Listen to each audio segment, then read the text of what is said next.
Voalohany indrindra toko dia misaotra ny tanàna anaiky izao fandaminana natao aminay boaty izao. Izay moa zany dia fandaminana hoe diovana ny plasy alohan'ny varotana dia diovana alohan'ny aorianan'ny rehefa mivarotra. Dia nanaiky an'izay mivarotra sy rehetrarehetra rehefa hoe ny taninay dia io atao zany fanadiovana fanasana tsena isaky ny isam-bolana. Zay fanarahanay tamin'ny tompona andraikitra dia manaiky daholo mivarotra dia tanterahanay izay. Ny antony anaovana an'izao fanadiovana izao moa zany dia fantatsika tsara fa ratsy izany miainao anaty loto zany dia ny tanana manokana mihitsy zany reto mpivarotra amoron-dalana reto andraindraiky satria ohatra amin'izay ireo zany dia mamela loto ho an'ny commune nefa tsy mampety vola ho an'ny commune.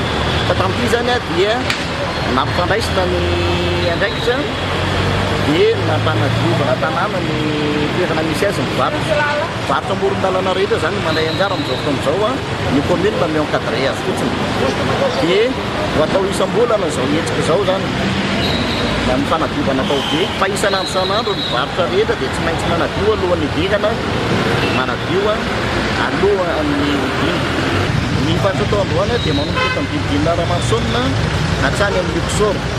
Ny varotra rehetra amoron-dalana rehetra zany dia voakasika izay daholo.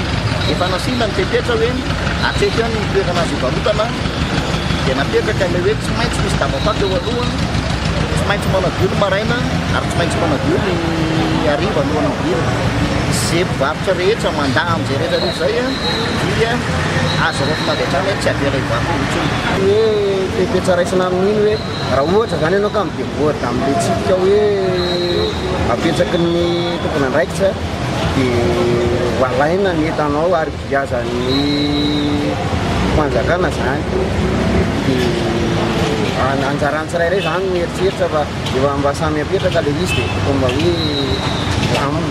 Fa izay mpivarotra madinika dia manaiky eo fifandaminana izay apetraky ny commune izay tompo dia misaotra anao madama rehetramanana